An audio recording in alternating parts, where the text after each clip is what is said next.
tulina okwegatta tusigale nga tuli kitole tulwanire wamu bega ku bega okutuusa we tutuuka kye tukola ki kyetulaga.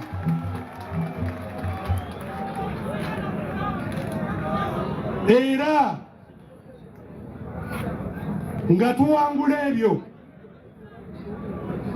buli omu muffe kiraga nti alina obuvunaanyizibwa bw'amaanyi.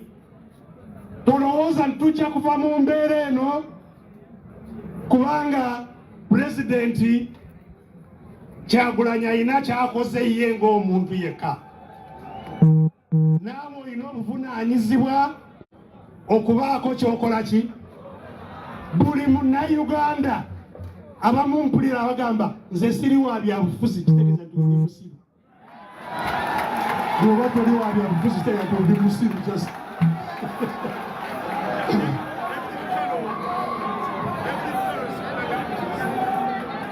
Kubanga omusolo gw'osasula ani agugereka byabufuzi. Omusolo gw'osasula kye gukola ani akisalawo byabufuzi. So bw'ogamba nti siri munnabyabufuzi oyo manya bumanya nti ono omusiru awedde emirimu.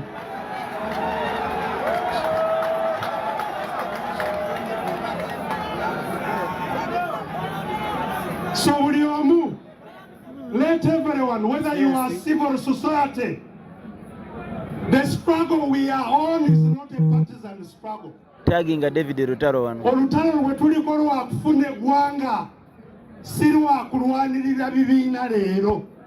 Simanyi tukitegeera. Leero lwa kufuna ki eggwanga n'abagambye kagenda kusomera enamba yako kawenoti. Kuva 19 na leero ng'eggwanga teriri mu mikono gyaffe. So olutalo olusooka missoni yaffe yakuddamu kufuna ki gwanga mu ngalo. Bwe tufuna gwanga ebirala byonna bijja kutereera. Tusooke tufune eggwanga. So bassebo ne banyabo oba oli munnaddiini era njagala obubaka buno bugende eri bannaddiini bonna. Bannaddiini bonna kibakakatako okubanga bali ku mwanjo mu lutalo luno. Kibakakatako obutereevu kubanga abasumba ba Katonda bonna tambuza video TikTok si yajjajjaawo baba ddoboozi lyaki? Ddoboozi ly'abantu abatalina ddoboozi. Be balina kusitula eddoboozi ery'abatalina ki? Ery'abatalina ddoboozi. So abasumba ba bishopu ba pasita baani balina okubeera ku front line y'okulaba nti Uganda eddamu nefuna emirembe bannansi ne baba nsanyisa okulaba maani nsanyisa okulaba kenkola gye bugifuti bunzise nsanyisa okulaba maani. So ffenna tulina obuvunaanyizibwa. Obuvunaanyizibwa obwo maani z'oliwa ddala. Ekikulu ennyo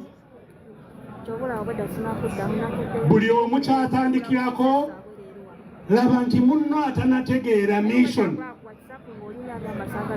nti omubuulira n'akola ki?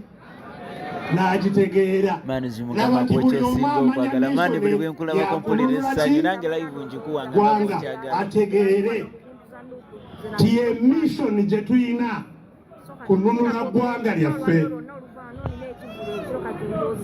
Era omunyonyole nti kisoboka.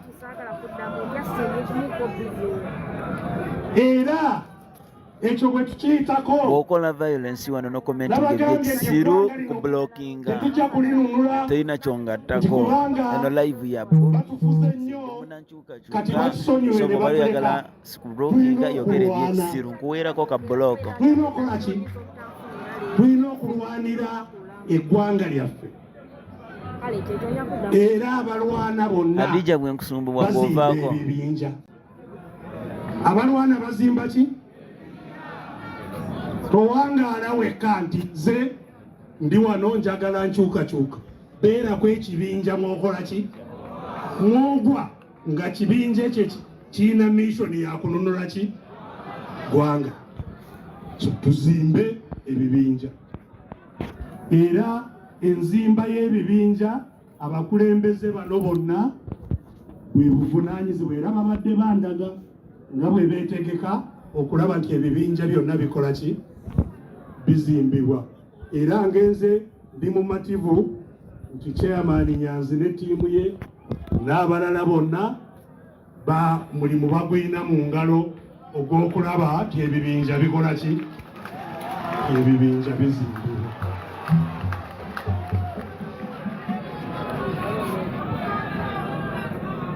bye tukola okulwanira ensi yaffe bwe mbanga mu lutalo luli lwe twalwana olw'ensiko saafunamu kintu kyonna naye ekyentwala kikyaliwo ekitanaba kuvaamu ke kawaayiro namba 3 mu ssemateeka article namba 3 mu ssemateeka ya Uganda etuwa obuyinza butereevu okwaŋŋaŋŋa oyo yenna alinnyirira ssemateeka n'amateeka gaffe kumwaŋŋaŋŋa mu ngeri yonna gye tulaba.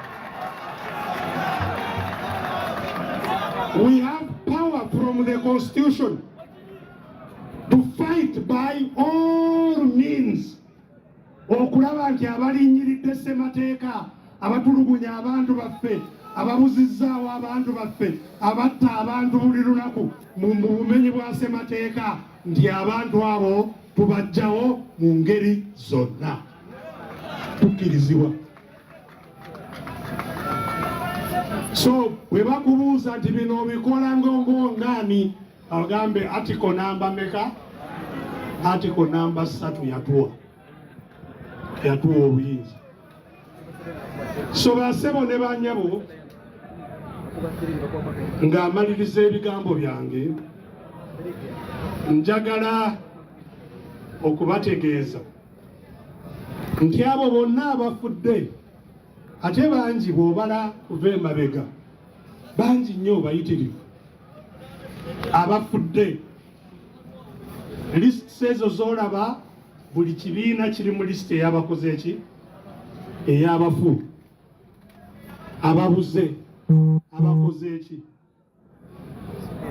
Njagala kubategeeza ng'amaliriza nti n'abafudde n'okutuusa kati newankubadde omulimu gwe twewa tegunakutuukirira naye tegubadde gwa bwereere n'okutuuka kati waliwo we tukola ki waliwo we tutuuse.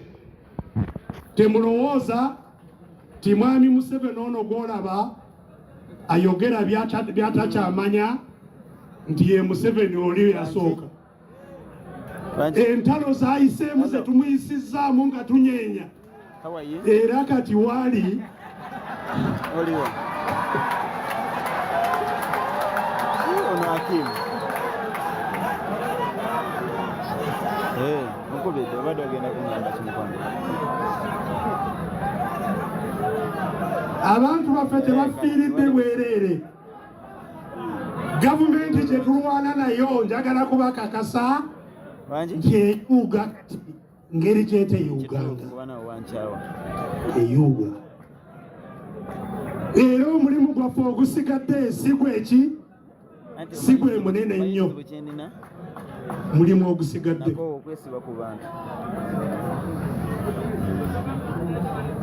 Mwenna mulina baganda bammwe abali mu bitongole bikuumaddembe oba ebyandibadde bikuumaddembe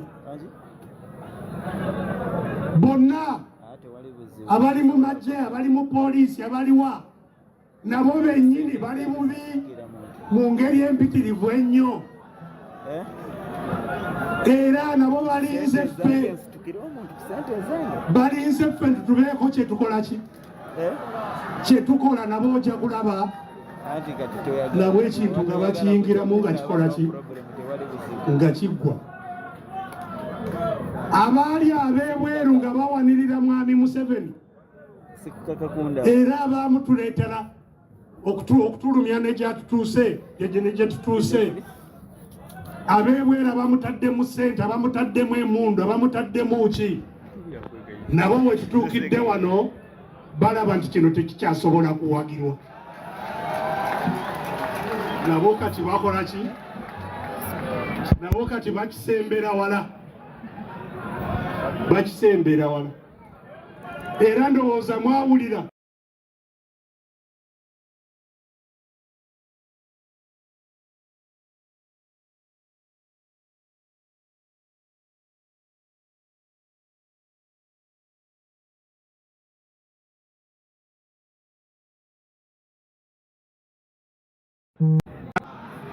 Kasumuluzo nako bakatadde.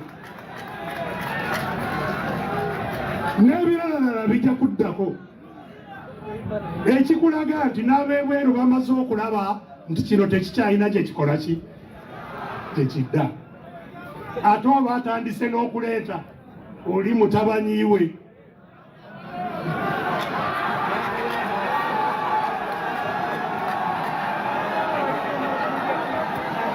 Oli Eke Commander Live, TikTok, Eke Commander Live.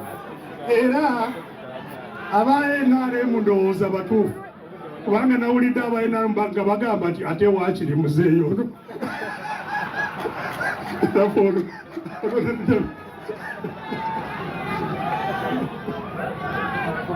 So bino byonna bubonero obukulaga nti ekiseera kikoze eki?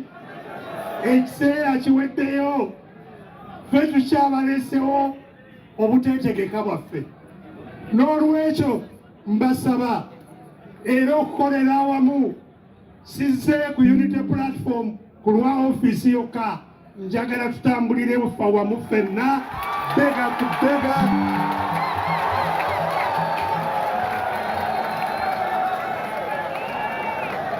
Atayagala okwegatta ye mulabe wa Uganda.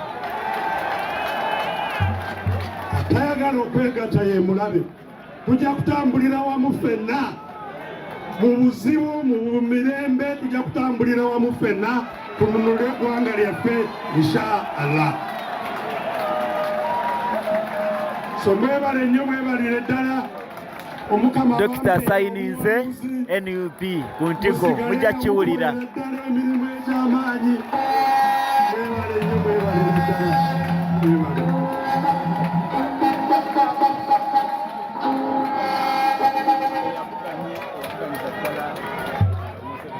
You indeed deserved this standing ovation. You deserved it.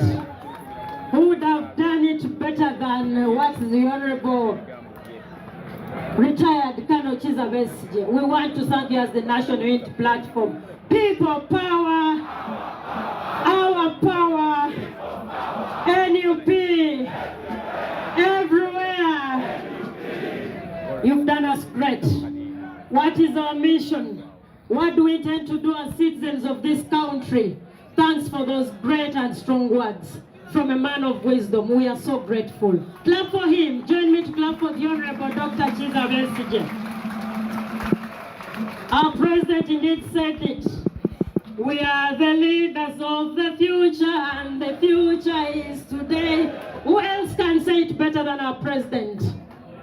Your Excellency, kindly allow me to invite the Honorable Matthias Mpuga, the Deputy President for the Central Region, to make a few remarks and invite Your Excellency. Thank you.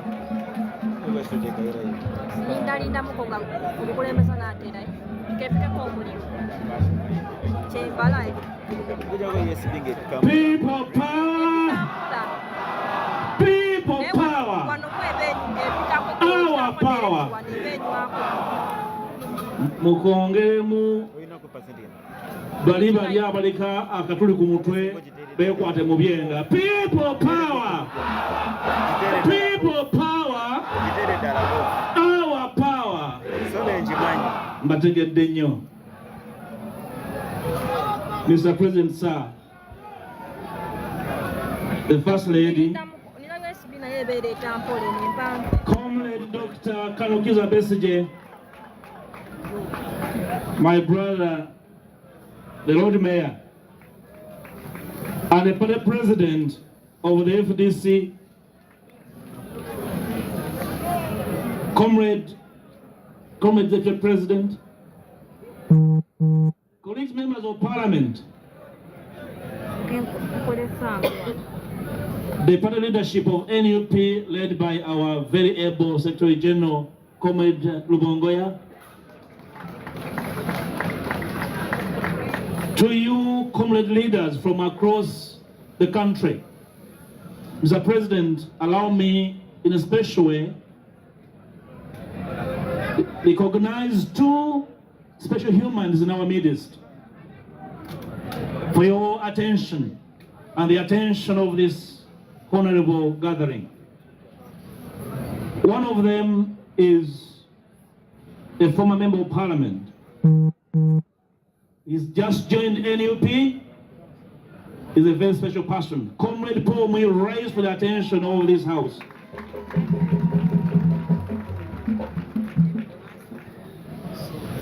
The second person is Comrade Andrew Kaluya, former member of Parliament. He was in the NRM. He will never go back to NRM. He said so. He's with the NUP. Mr. President, the spirit of NUP is a very wild spirit. When it catches you, you cannot recover. Those two honorable gentlemen are people power spirited, Mr. President. Mr. President, when you first invited us here sometime last year to make it known to all and sundry that the NUP will be housed here, I made the remarks in the boundaries of we are no longer a whirlwind. And I said, if NUP is a whirlwind, I want to be part of that whirlwind.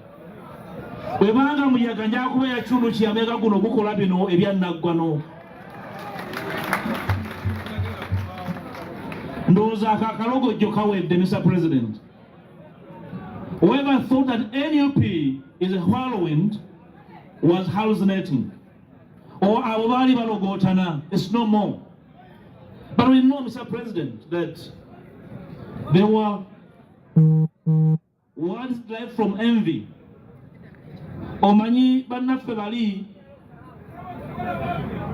ne rent tibasasula babagoba ne muli abeera ale tibasasula na rent. Era manyi bwabadde bujja. You see, yesterday the president was very angry about the actions of the regime stopping us from accessing our premises. But I calmed him down. I told him, look, Mr. President, the Monitor newspaper on Tuesday published an article on its front page, namely that 30% of Ugandans hover between insanity and madness.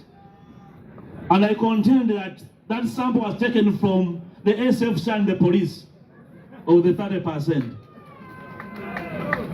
And a part of it from sections of the Hero Brigade. Ebitundu asatu ebyabalalubi bayogeddeko mu monitor bireka okubanga byavuddemu abo abajegaavu. Tosobola kubanga obwongo bwo buli wamu n'olemesa ekibiina ekiwandiise mu mateeka okugwawo ekitebe kyakyo. In the wisdom of General Museveni, as long as he's some miles away from here, we cannot be around. We are one big country, and all of us can fit in this one country. We want today and onwards to send a strong message to General Museveni and his cohorts that we shall be in Uganda, we shall do what we shall do as Ugandans. We don't need his permission and approval. We shall do it regardless. Mr. President, you gave me opportunity to lead the team in Parliament. The team is out of Parliament, and the Parliament is closed for that endeavor.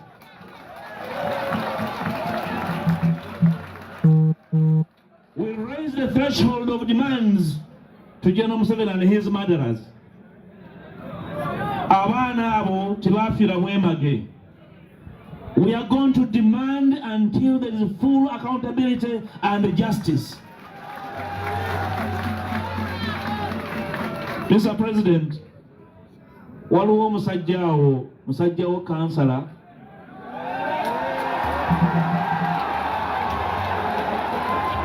jangu oyimirire wano wakati wano jangu.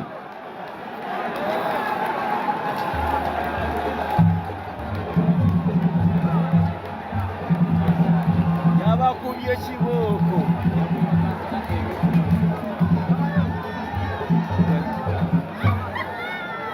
Jangu President akulabe.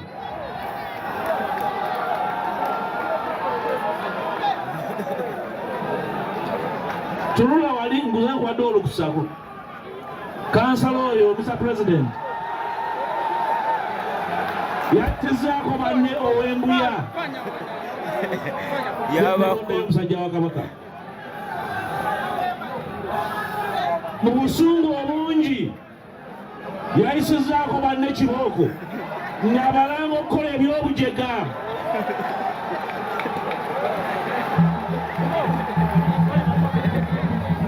yabakubye. Comrade Kabako amazike gakuweddeko n'abyoga baawo.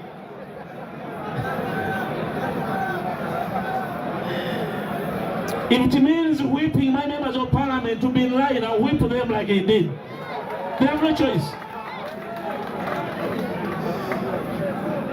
That humble gentleman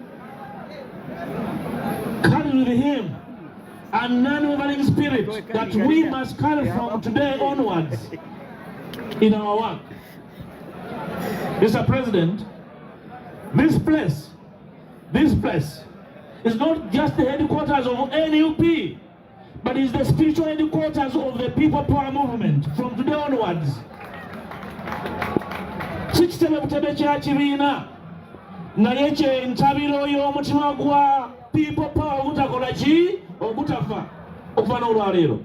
We shall therefore be gathering here to really recall, arouse that spirit that never said that spirit, a spirit of unity, of sacrifice, of nationalism, until our nation is recovered from the jaws of the tyrant. Mr. President, I want to thank you for your leadership, for the sacrifice, to really that has brought us this far, because it's been a struggle of sacrifice. Twandikozemu ebyokwejarabya, twandikozemu ebyekyejo, but this spirit that really is enduring that has brought us this far. I want to pledge to you on behalf of colleagues in the parliament that this spirit will not die, that they will continue to mobilize, to sacrifice until common sense returns home. This is our country. We have only one country called home. Basaba n'abanyabo bino ebizimbe birungi nnyo nemwe bisenge ebisinga obugumu okusinga bino ebya sementi. Once your spirit is strong, it's stronger than any wall around us. Ebisenge mwe bitambula, these are stationary walls. You are moving walls. Musigale nga muli bisenge ebitaakiriza ekyo kye mukkiririzaamu, ebirwanirira bannammwe, ebitagooka, ebitakkiriza kutiisibwatiisibwa. Mukolere wamu, muwuliziganye, muyambagane, muwabulingane. Tujja okuzimba omutima ogwo ogwa people power ogutafa. Mr. President,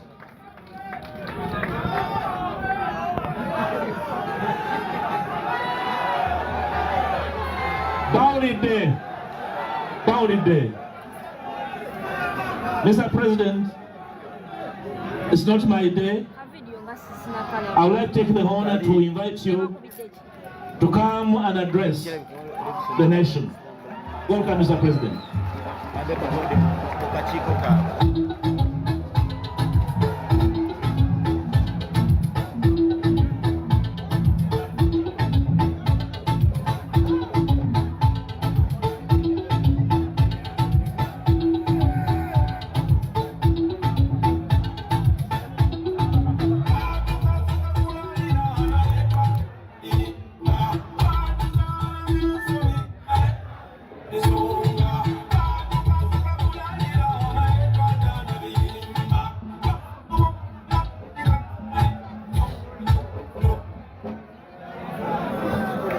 Thank you. People power. Our power. NUP. Everywhere.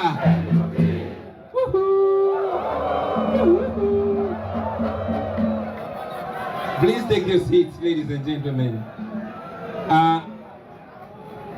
The quote of the day today, for me, the quote of the day. And my brother Norbert, I want you to print this on a t-shirt for me. The quote of the day for me is, if you don't care about the politics of your country, then you is a fool. Norbert, njagala nkole t-shirt eyo nange nyume. If you don't care about the politics of your country, you is a fool. Dash Dr. Kizza Besigye. Thank you very much.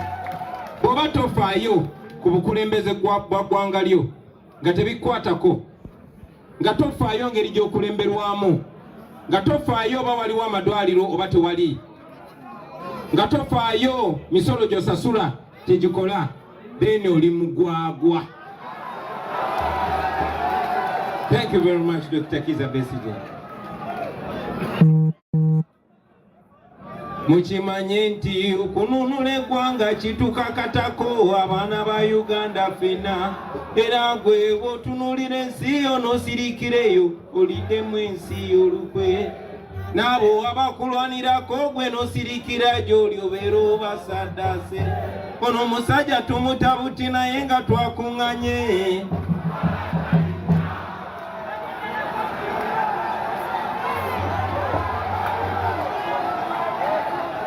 Ebyo bigambo betwadde nga tuyimba ebbanga lyonna Dr. Kizza Besigye abisqueezeze mu slang emu, mu quote emu. Quote eyo njagadde njogere na mu luzungu lwa street. If you don't care about the politics of your country, you is a fool. Not you are a fool. Kubanga bogamba you are oyinza otutwaliramu ffenna. No, you is a fool. Gwe ng'omuntu.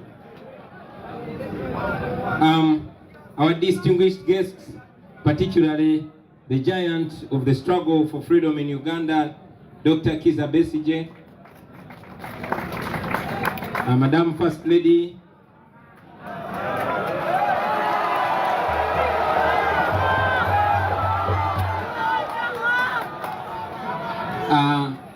Dr. Miriam Matembe, the Lord Mayor of Kampala, the Secretary General of FDC, my brother Kaija, the Deputy President, Honorable Mpuga from Central, the Honorable Jolly Mujisha from West, the Honorable John Baptist Nambeshe from East, our Secretary General, Honorable Members of Parliament present here today, the councillors and all other leaders, the National Executive Committee of the National Unity Platform, honorable leaders of political formations present here today, John Ken Luchamzi, the man, Saddam Gaida from Jema, from PPP, Mzee Chibirige Mayanja from Jema, and all other leaders present here today. The foot soldiers, our gallant foot soldiers, brothers and sisters, ladies and gentlemen, I greet you today in the name of the Almighty God. I also greet you in the name of the struggle for freedom and democracy in Uganda. I want to, in a very special way, welcome all of you to this new home of the National Unity Platform and the People Power Movement. Brothers and sisters, it is in order for all of us to say, Ebenezer, for this far that the Lord has brought us. In the beginning, many naysayers dismissed us as a mere wave. They said we would, cease to exist in a short while. But I responded to them at that time, and I still respond to them now, that we are here to stay because we are the National Unity Platform. I thank the people of Uganda for believing in the message that we carry, for trusting us, and for voting us into numerous offices. Involved and taking an active role in this struggle that we are all involved in to free our country from tyranny.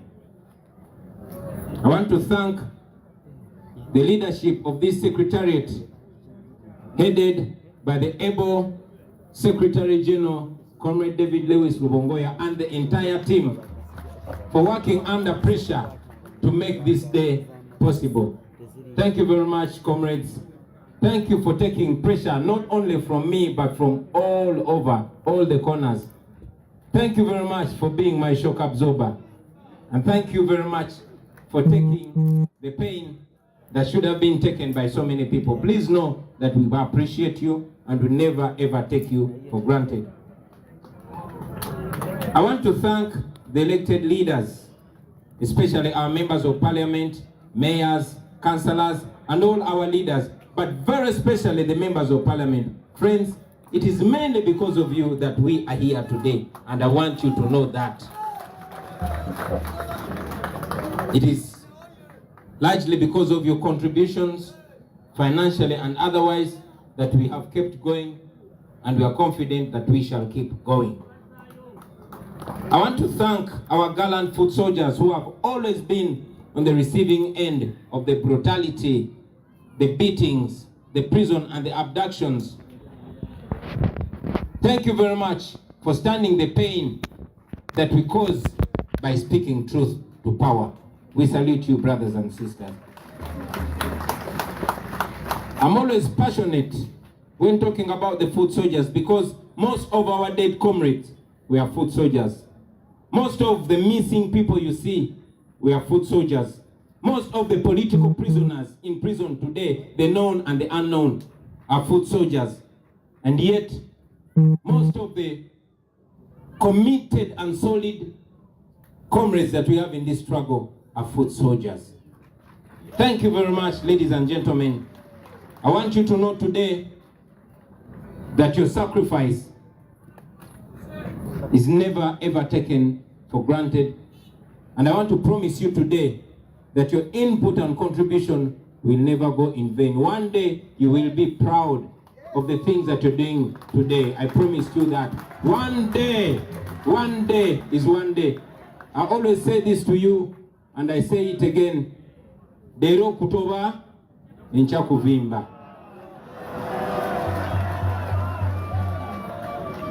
In a very, very special way, ladies and gentlemen, I want all of you to join me in recognizing and honoring Dr. Kizza Besigye. Allow me, sir, today, like many times in the past, I will not address you as Dr. Kizza Besigye. I will address you as President Kizza Besigye. Because we elected you and you won the 2016 election. So you are president, my president, and president of so many people who elected you in 2016.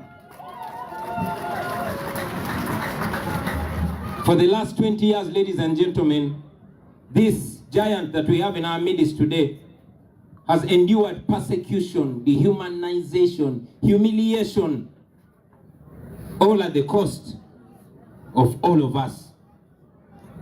He has been betrayed by comrades that he has trusted most. He has gone ahead to inspire many of us. Doctor, I stand here before these people mainly because of the challenges that you gave me. You will allow me, Doctor, with your permission, I'll tell these people a story. One day, nakuchalira eruzira ngabakuwanise emida. And you challenged me.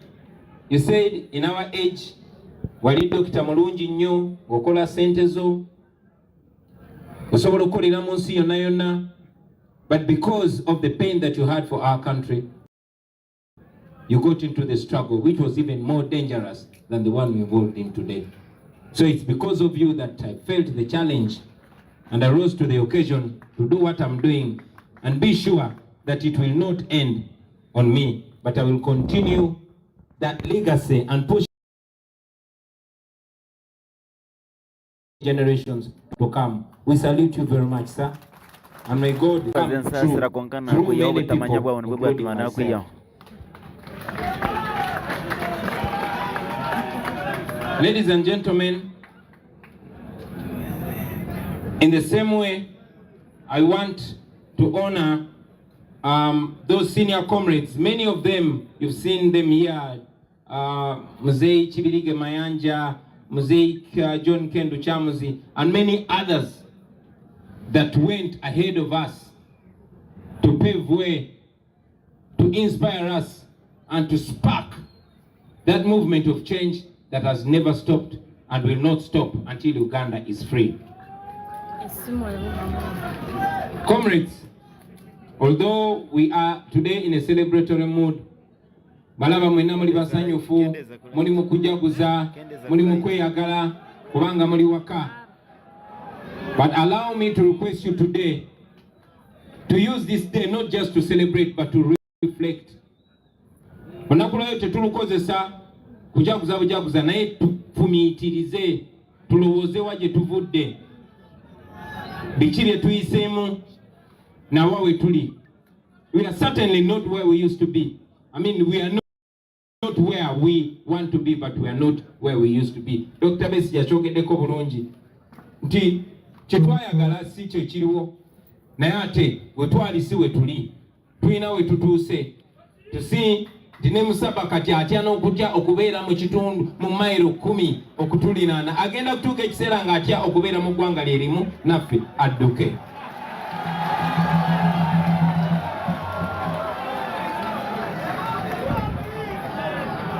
So today, I want us to use this day to meditate, to reflect, to think about the reasons why we got into this struggle. Mulowooze lwaki twayingira mu bintu bino eby'obulabe, lwaki twewaayo era lwaki tukyagenda maaso. Why do we paint the walls with fallen comrades in the far past and in the recent past? This should be a day for us to think about this journey, which has been a journey for not only liberating our country, but to transform it into a country that we can be proud to call home. Tetwagala just kugoba bugobi Museveni, no, twagala kukyusa ensi yaffe nga tukozesa ebyobugagga by'ensi yaffe n'essente z'omusolo ze tuwaffe kennyini, tukyuse Uganda yaffe tugifuule Uganda eyeyagaza, Uganda ne bakadaama gye bajja okukomawo baleme kwagala kuddayo. That is a country that we want, ladies and gentlemen. We got onto that journey, and it has been a journey of pain and sacrifice. There has been a journey of constant lessons, a journey of constant growth, and we thank God that we are here today. So as we open this place, as we open this new headquarters, ladies and gentlemen, I request all of us to avoid having that sense of arrivalism, of completeness, because we are not there. It is not yet Uhuru. The job is not completed. Temberanga wano ne mulowooza twatuuka, temberanga wano ne muvimba, no, tetunnaba yadde okutunda kamu katundutundu k'olugendo gye tugenda. May this headquarter, ladies and gentlemen, be a monument for the struggle for freedom. A monument of all those that have come long before us, that have contributed to this struggle that we are leading today. And may it be a monument for those that have paid the ultimate price with their lives for the freedom of this country. Ebifaananyi awo ebyo twabiteekaawo bibeerenga bitujjukiza buli muntu yenna kufa abali wano n'abo abali ewala aligezaako okwagala okwesiruwaza. Tusaba atunenga kwebyo ebifaananyi amanye nti waliyo abaawaayo buli kye balina na buli kye bali okulaba ng'eggwanga lyaffe lino lituuka gye lirina okutuuka. If there's anything to guide us, let those noble memories guide us, ladies and gentlemen. There's Comrade Yasin Kauma, Rita Nabukenya, Dani Cheune, Banji nyo. They no longer exist with us physically, but they exist and they are tattooed on our hearts. We shall always remember them We shall always salute them. We shall always respect them. We shall always think about them. So, brothers and sisters, again, I want you to know that what's happening today, this, our new headquarters, is certainly not the best headquarters. Mwena mwala bekifana nje twasooka okubalaga kyanjawulo ku bizimbe bino bye tulina. Wano twali twagalawo floors na nyingi nnyo. So this is not what we want. We want it bigger and better than here. But this that we have should be seen as a command post for the struggle for the liberation of our country. For us and as NUP and all other forces of change. So, again, we must not relax. We must never ever relax. Tetuzikizanga, temuzikizanga bachali bange. Paka nga tutuse kye tulina okugenda. With the little resources that we receive compared to the challenges and problems that we have, this is what we've been able to put up just as a glimpse. Ngapa kubira tochi in a new Uganda. Chiche tusobola okukola nga tusoloza sente z'omusolo nga tezibbibwa. What can we do with the taxpayers' money? All the trillions, what can we do? What shall we be able to do with the oil that we have in Uganda? With the gold that we have in Uganda? But most importantly, with the current taxpayers' money that we have in Uganda. So this is just a small example, ladies and gentlemen, and with the guidance of God and with your support, when we finally kick Museveni out, free our country, and we are in charge of your country. Man, oh man.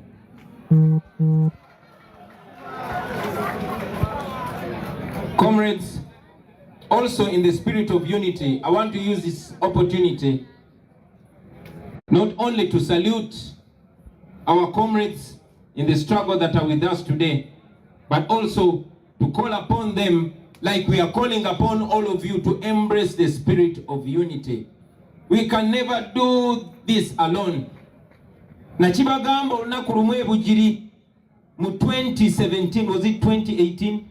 Nabagamba nti ekibiina kyonna bwe kirowooza nti kisobola kyokka kyokka oba namunigina okuwonya Uganda eno okuginunula kiba kyerimba. Batuwagidde nnyo baganda bange. Buli woyita bayimba National Unity Platform, bayimba People Power. Naye tetusobola kikola ffekka. Tulina kikola na buli omu. Ate sijja si bakulembeze bokka, abanaddiini, abasomesa, abalala abeekolera emirimu egyabwe. Everybody has a role to play. I am very happy nti bannange mukoze omulimu gwammwe. Abaana ba boda simanyi bwe nyinza beebaza. Abasomesa simanyi bwe nyinza beebaza. Bamakanika simanyi bwe nyinza beebaza. Abayimbi bannange simanyi bwe nyinza beebaza ne bannabitone benna. Mukoze omulimu ogw'amaanyi. Let us continue working together, but most importantly, let us lead by example. Let us lead by example, ladies and gentlemen. Mwe abana ba People Power namwe aba NUP. Katonda batutadde atuchallenges buchallenges.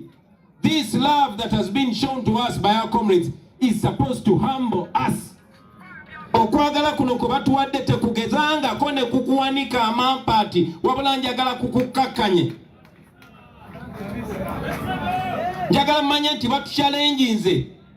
Era ensi etunuulidde bukulembeze ki bwe tu offeringa. First and foremost to promoting a unity. Dr. Besigye akyogeddeko, sisobola kiddamu kwenkana perfection gyakyogeddemu. Ne munzikirize nange nga teddoboozi lyange ku bigambo bye nti omuntu yenna alwanyisa abalwanira eddembe okukwatagana ye mulabe number 1. Mu preaching a unity. Ate omuntu yenna yena bw'alaba ng'omusana mumuwaanirize n'emikono ebiri nga mujanjudde bwe muti. Omuntu yenna bw'akeeranga ku makya n'alaba nti ddala ekituufu kye tulina okugobererwa, ekikyamu tekinagobererwa, mumwanirize. Togambanga nti nze ndikawo kadda, buli omu mumwanirize. Uganda wange, big eye in a very special way. I want to welcome you. This is our country. We are a young population and we can do so much.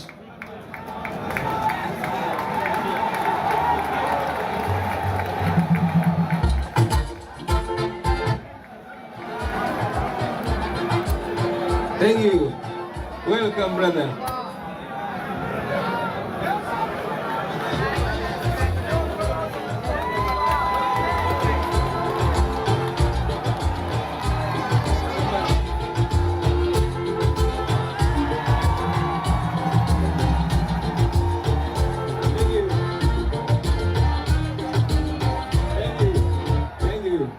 Thank you very much.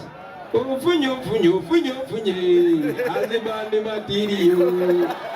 very much. Thank you, my brother. So,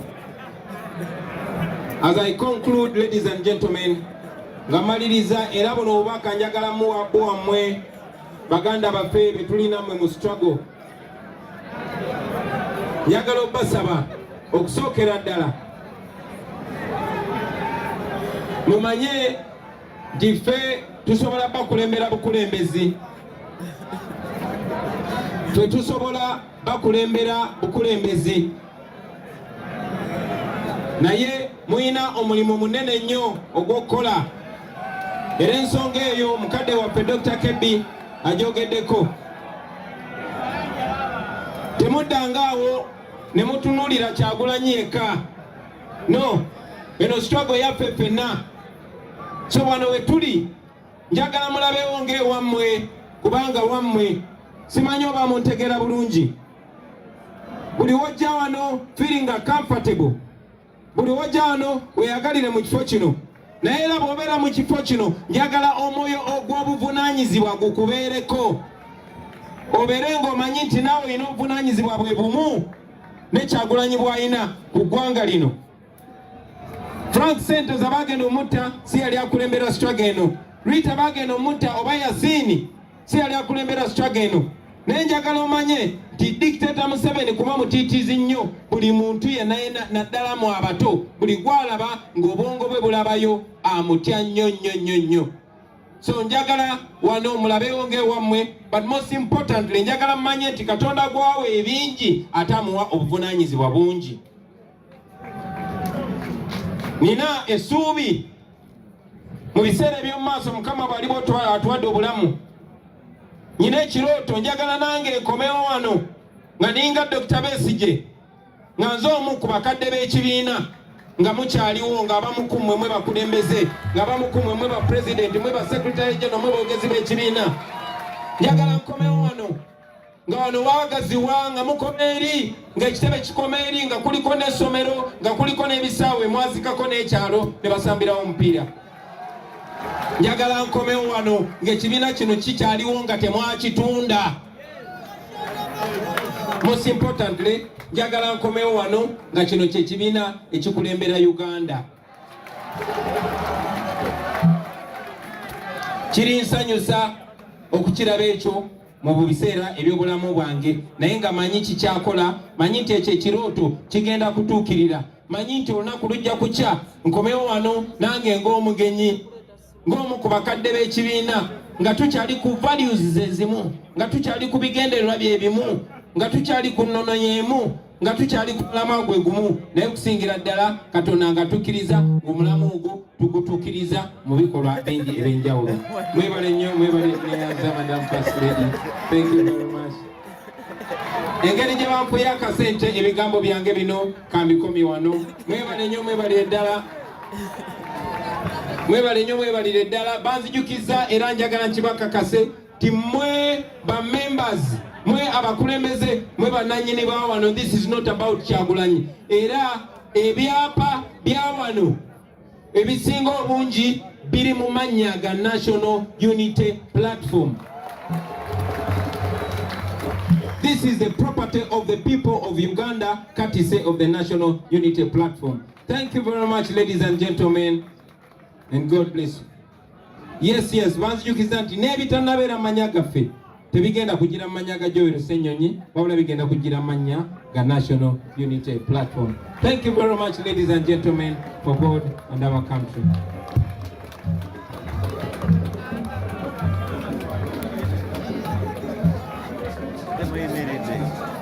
Olutalo nga luwedde, yammale ngule,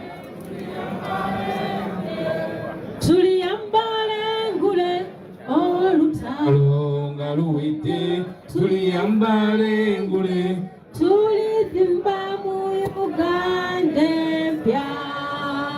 When the struggle is over, we shall wear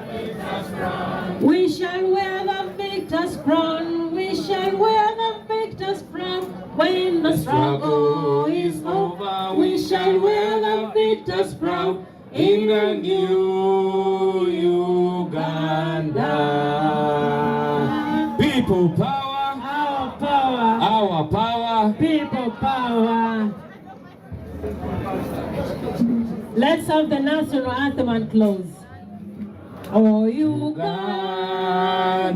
may God uphold thee. We lay a future in thy hands.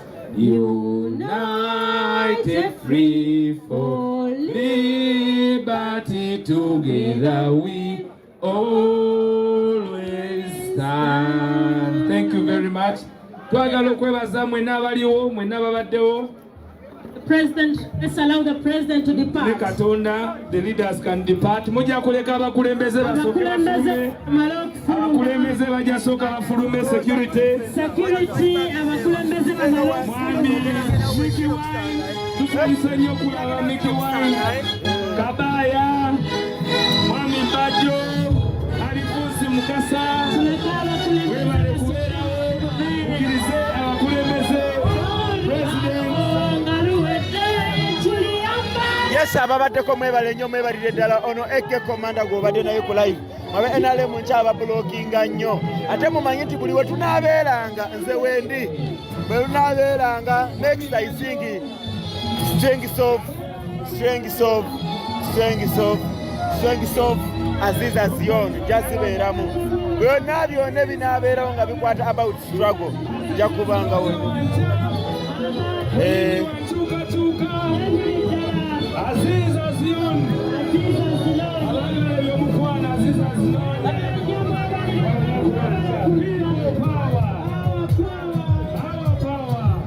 Yes. Ndowooza nkigadde bannange mwebale nnyo okubeerako kuba n'ebigambo ebingi tebirina kye biyamba. Nze ogwange ngukoze waliwo kye mumbanja. Bw'oba olina ky'ombanja kingambe. Bw'oba olina ky'obanja.